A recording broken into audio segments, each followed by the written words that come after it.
And it's too late, baby, now. It's too late. Though we really did try to make it. Something inside has died, and I can't hide. And I just can't fake it. Oh no, no. Carole King's 1971 song, It's Too Late, hit #1 on the charts, partially because of the sheer beauty of her voice, but also partially due to the haunting lyrics. It tells the story of a once promising relationship that had died a quiet death and could not be brought back to life. Many in the decade of the 1970s gave it political meaning as a symbol for the death of their hope for positive political and social change with the assassinations of the Kennedy brothers and Martin Luther King. On a far grander scale, the song is a symbolic anthem for the relationship of God to his people when they turn their backs on him and bring judgment on themselves. Particularly haunting is the story of Ahab, who, as king of Israel, had so many opportunities to honor God, but constantly turned away to his own desires. Time after time, God sent prophets to call him to obedience, but every time his response was anger and resentment at God. Well, almost every time.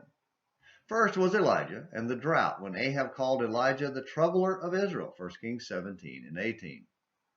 Then God rescued Israel from a huge army, but Ahab refused to obey God in judgment on the Syrian king and was rebuked by an unnamed prophet and went home sullen and vexed, 1 Kings 20, verse 43.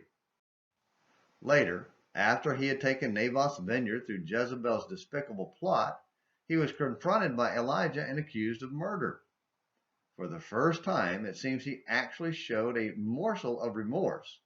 So God relented on the judgment on his family for a little while. It was still coming, but not until after Ahab's death, 1 Kings 21, verses 20 through 29. Despite that little bit of repentance, it was too late for Ahab. He just couldn't fake a deep, heartfelt interest in serving God and went to battle against Syria in defiance of God's warning. He tried to hide, but eventually died.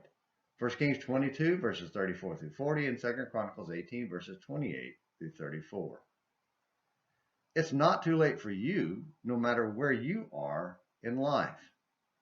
Have you lived in defiance of God's will? Whether steeped in a life of sin or stewing on a pseudo-Christian pew, Christ calls out to you. And it's only too late if you choose to remain defiant. He is calling. Will you come? Thank you for watching Morning Minutes in the Bible on An American Missionary. Until next time, this is James McClenny hoping you have a great day.